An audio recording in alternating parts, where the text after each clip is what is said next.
गोविंद गोपाला। भज गिरिधर गोविंद गोपाला।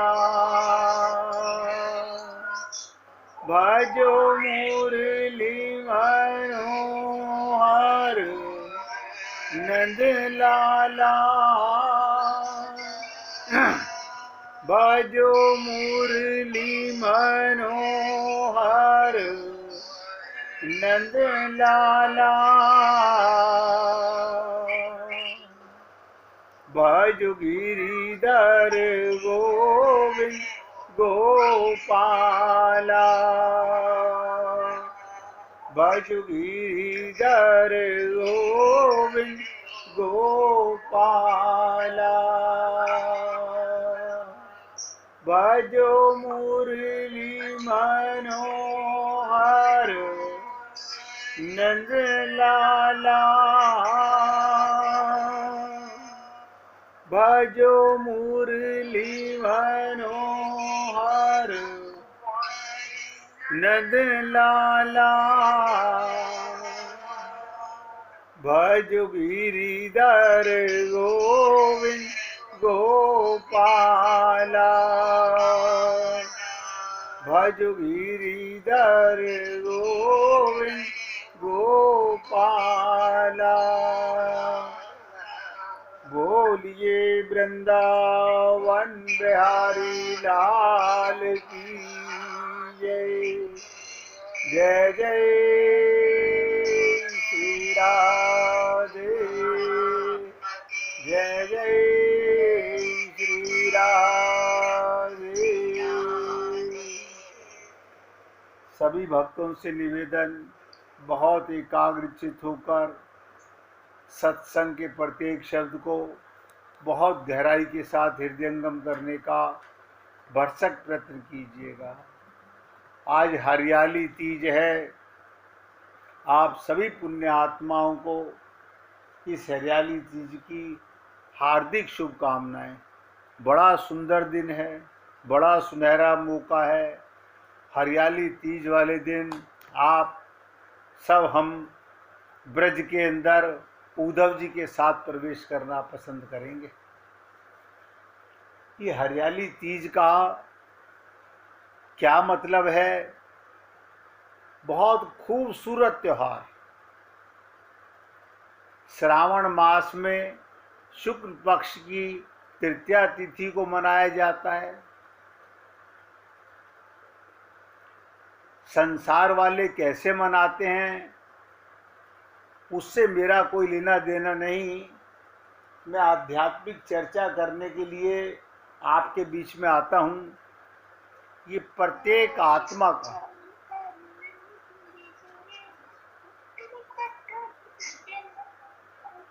अशोक जी अपने यहाँ अब ध्यान से सुनो।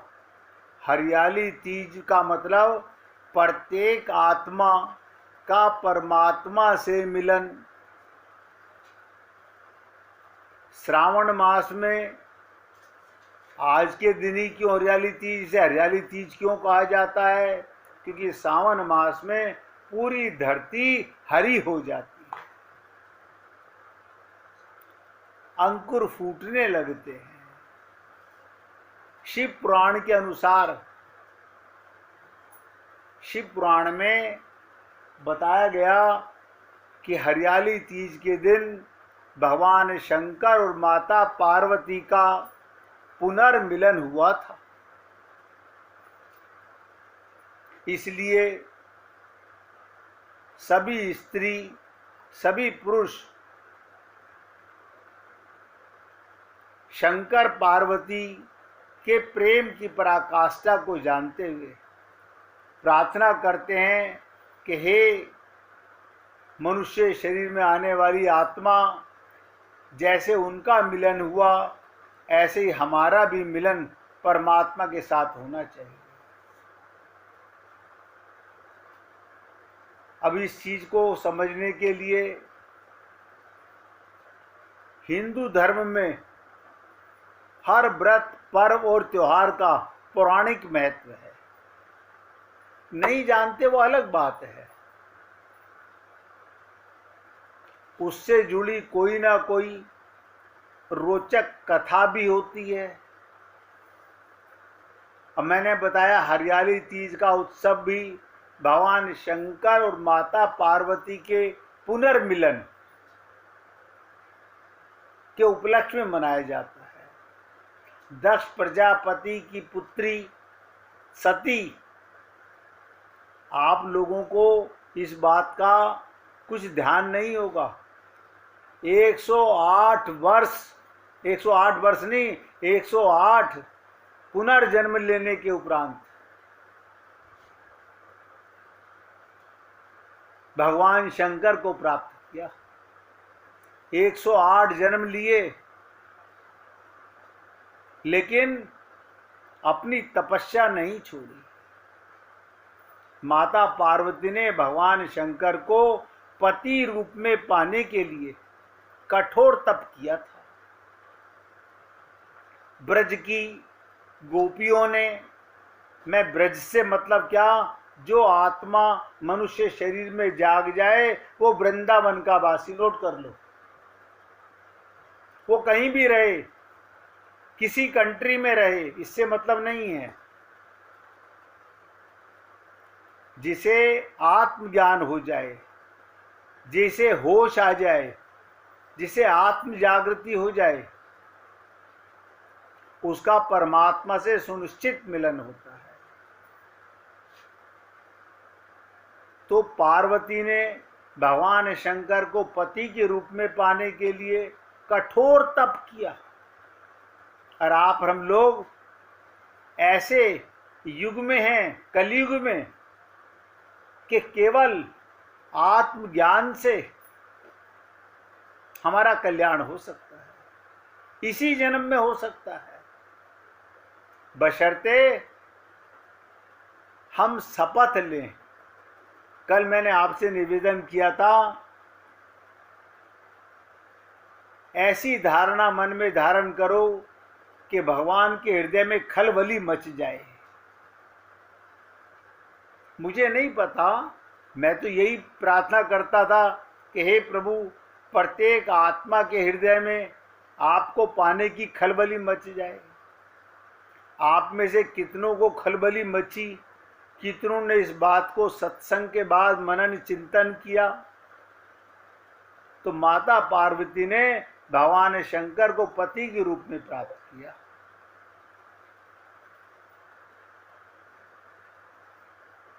तभी से ऐसी मान्यता है कि भगवान शंकर और माता पार्वती ने इस दिन को प्रत्येक स्त्री, प्रत्येक पुरुष का, मनुष्य शरीर में आने वाले जीव का सौभाग्य का दिन माना गया। और उन्होंने वरदान दिया, उन्होंने वरदान दिया। क्या वरदान दिया? भगवान शंकर ने और पार्वती ने, जो भी पुण्य आत्मा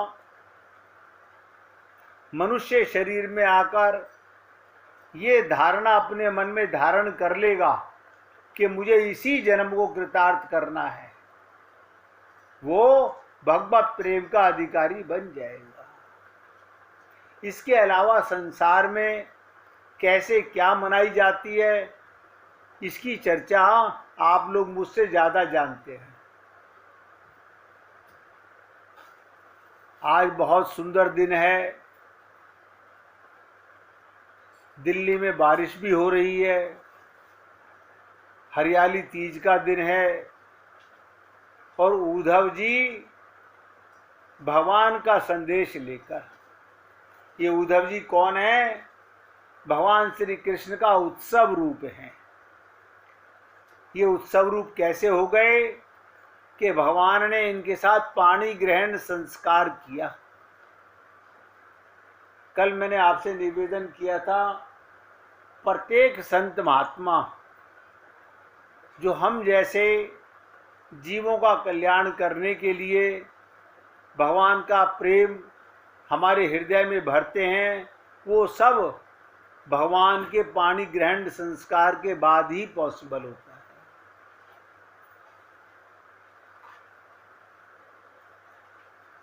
तो उद्धव जी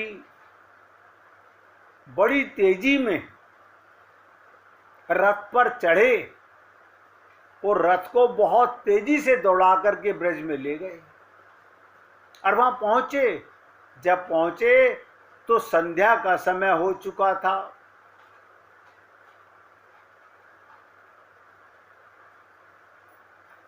सबसे पहले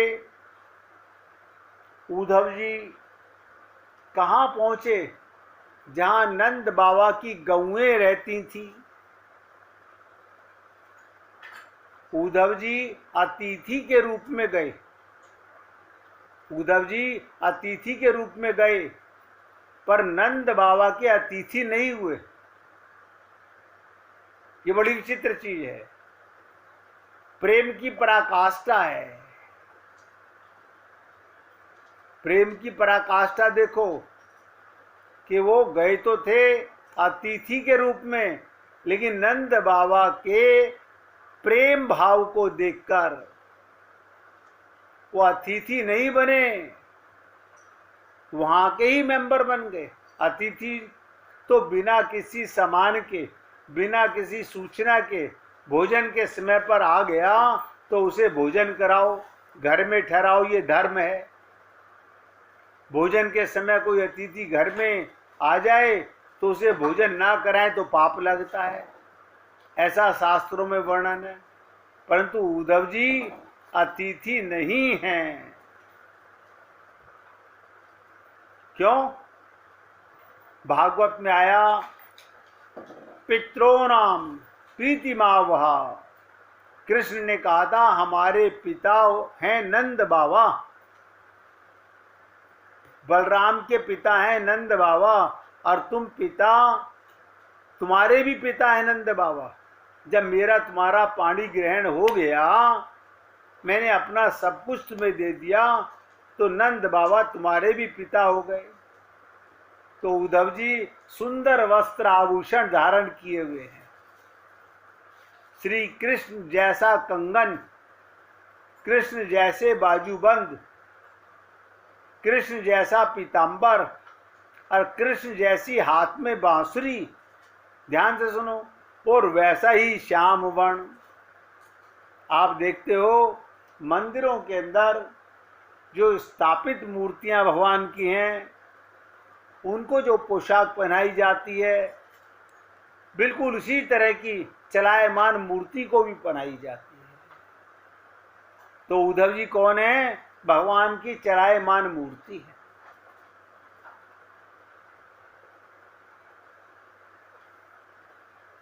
उनका मन भी श्री युक्त है, प्रेम युक्त है, मन में बड़ी प्रसन्नता है।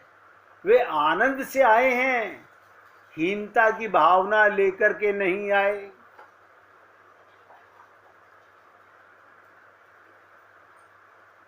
हीनता की भावना नहीं, बोझ लेकर के नहीं।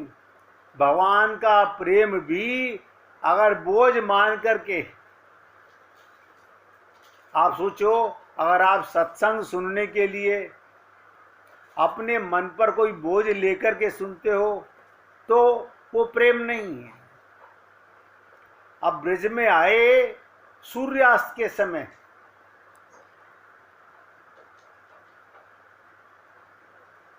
ध्यान से सुनिएगा, यानी ऐसा समय जब सूर्यास्त हो रहा है। अब सूर्यास्त के समय बड़े बूढ़े लोग संध्या वंदन में लगे, ध्यान करने लगे। जो अग्निहोत्री थे उनको अग्नि बुझ गई और प्रत्यावाह उनके घर में उपस्थित हो गया। तो कहने का तात्पर्य, वे प्रायश्चित करने में लग गए। बोले ग्वाल बाल तो होंगे उनके घर में, गोपियों ने बाहर आकर क्यों नहीं देखा? तो उसका वर्णन करते हैं, सीधे नंद बाबा के घर में गए, ना किसी गोपी से मिले, ना ग्वाल बाल से मिले, ना गाँव वालों को पता लगा। पहला संदेश भगवान श्री कृष्ण ने अपने माता पिता के लिए भेजा था। नंद को मिलना चाहिए। उनका रथ सीधा, अब आप सोचो, ढक गया चारों तरफ से। ध्यान में एक बात रही, गाय बैल भैंस बकरी भेड़ जो चरने के लिए जंगलों में गई हुई थी, उन सबका वापसी का समय, सबके लौटने का समय हुआ। भागवत में सबका वर्णन आता है।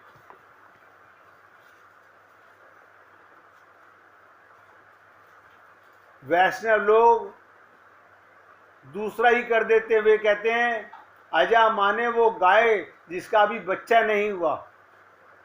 गांव में धनी गरीब सबके लोग रहते हैं, किसी के यहाँ गाय होती है, किसी के यहाँ बकरी होती है, भैंस भी होती है, बैल भी होता है। जंगल से चरकर लौट के आने वाले जानवर, उनके खुरों से इतनी धूल उड़ी, ध्यान से सुनो, इसे गोधली बेला कहते हैं। शाम का समय जब जानवर जंगल से घास इत्यादि चरकर आते हैं तो एक अलग किस्म की धूल उड़ती है, इसलिए गोधली नाम रखा गया। तो उद्धव का जो रथ था वो धूल से ढक गया। चरवाहों को भी पता नहीं चला कि यहां से कोई रथ निकल के गया है। आप समझ गए वो ढक किस चीज से गया? गोधली बेला के समय जो जानवरों के खुरों से धूल उड़ी वो इतनी फैल गई।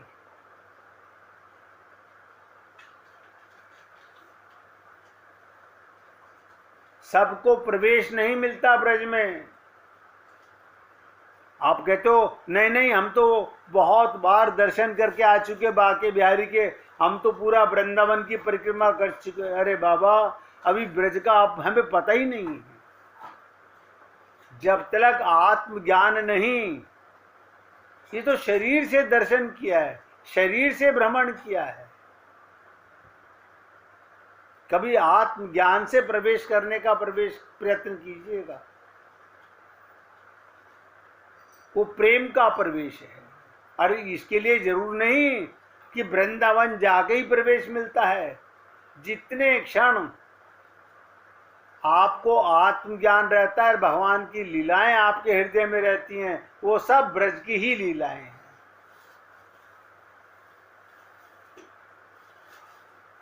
अधिकारी की समग्रता ब्रज में, ऐरे गहरे नत्थु गहरे जो चाहे घुस जाए, सो बात नहीं है। लगता ऐसा ही है, सैटरडे संडे को वहां हजारों लाखों लोग जाते हैं। वो हमारी बुद्धि में लगता है, ये जाते वाते कुछ नहीं है, ये सिर्फ ऊपर की लीपा पोती होती है। ब्रज में जाने वाला जिसे आत्मज्ञान हो जाए, वो सदा के लिए भगवान का हो जाता है। बड़ा विलक्षण है ये ब्रज का प्रदेश। आप लोग देखो, ये रेलगाड़ी जाती है वृंदावन में, तो रेलवे स्टेशन से ये निश्चय किया कि पत्थर की गिट्टियां डाल दी जाए पटरी पर, तो विरोध करने के लिए सभा हुई कि नहीं नहीं, रेल लाइन पर ये पत्थर नहीं डाले जाएं, क्योंकि पत्थर डाले जाएंगे तो धूल उड़नी बंद हो जाएगी, फिर तो यात्री आते हैं उनके ऊपर रज नहीं पड़ेगी। क्या मुसीबत है।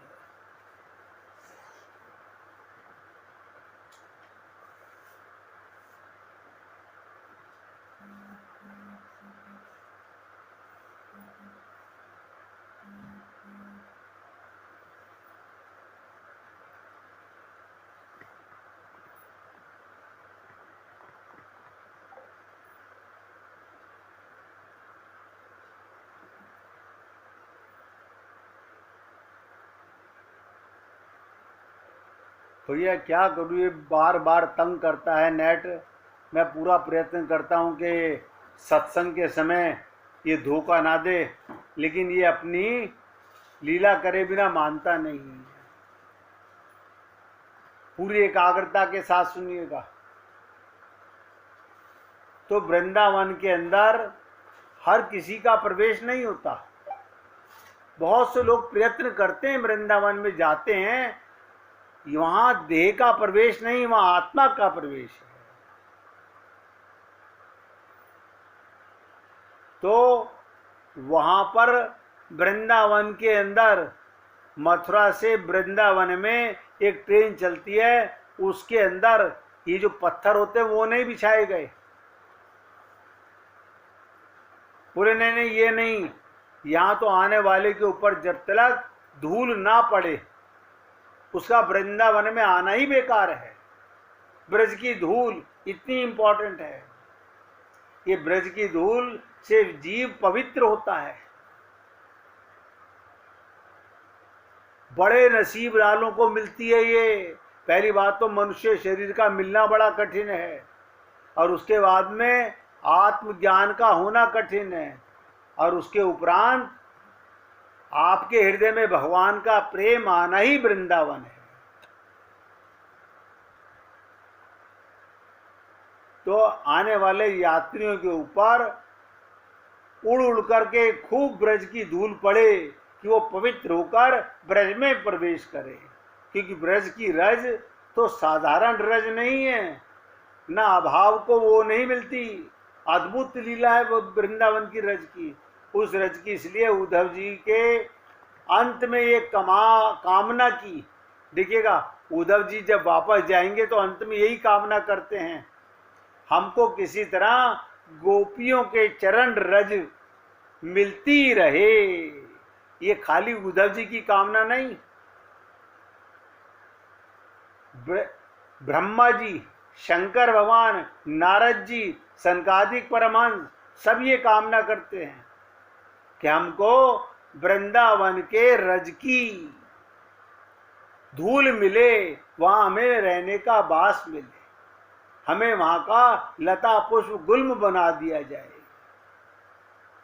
अब आप सोचिएगा, हर व्यक्ति वहां की धूल का, रज के कण का, उसके स्पर्श का, उसकी आनंद का अधिकारी तब तक नहीं बनता जब तक उसे आत्मज्ञान नहीं होता।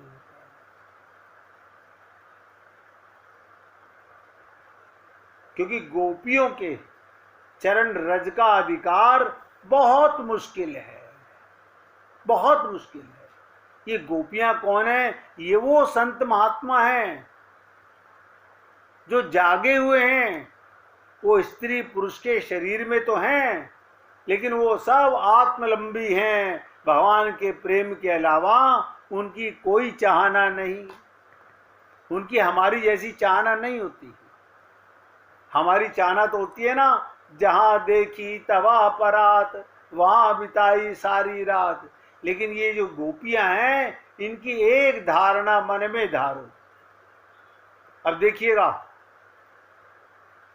क्योंकि आज हरियाली तीज का दिन है, आपको एक ऐसे संत की लीला सुनाता हूं जिन्होंने सोचा कि मैं हरि बाबा, वो सोचने लगे कि मैं भगवान के रास की लीला देखना चाहता हूं। तो उन्होंने क्या करा, वृंदावन की सेवा कुंज की घटना है। जैसे निधिवन है, ऐसे ही सेवा कुंज भी है। सेवा कुंज में बाबा ने रात बिताई कि देखूं तो सही क्या रास होता भी है। एक दिन रात भर रहे, कुछ नहीं दिखाई दिया। मन में यही नहीं आया, ये नहीं आया कि ये सब झूठ है। आप और हम लोग अगर हम कहीं निधि वन में या सेवा कुंज में रुक जाएं, हमें लगेगा सब झूठ है, कुछ नहीं होता। लेकिन वो भगवान के भक्त थे, उनको ऐसा नहीं लगा ये सब झूठ है। दूसरी रात फिर बिताई, मंदिर बंद होने पर लताओं में छुप करके रात बिताई। उस रात कुछ ना के बराबर, ध्यान से सुनो, कुछ ना के बराबर मध्यम मध्यम सा अनुभव हुआ। मध्यम मध्यम सा अनुभव, एकदम ना के बराबर। क्या बताओ, उस दिव्य संगीत को सुना। क्या सुना? दिव्य संगीत को सुना। लेकिन उस संगीत की स्वर लहरियों का ऐसा प्रताप हुआ कि बाबा मूर्छित हो गए। बाबा मूर्छित हो गए। इससे आगे की लीला सुनने से पहले आप भी एक बार भगवान श्री कृष्ण का हृदय से चिंतन कीजिएगा। हरे कृष्ण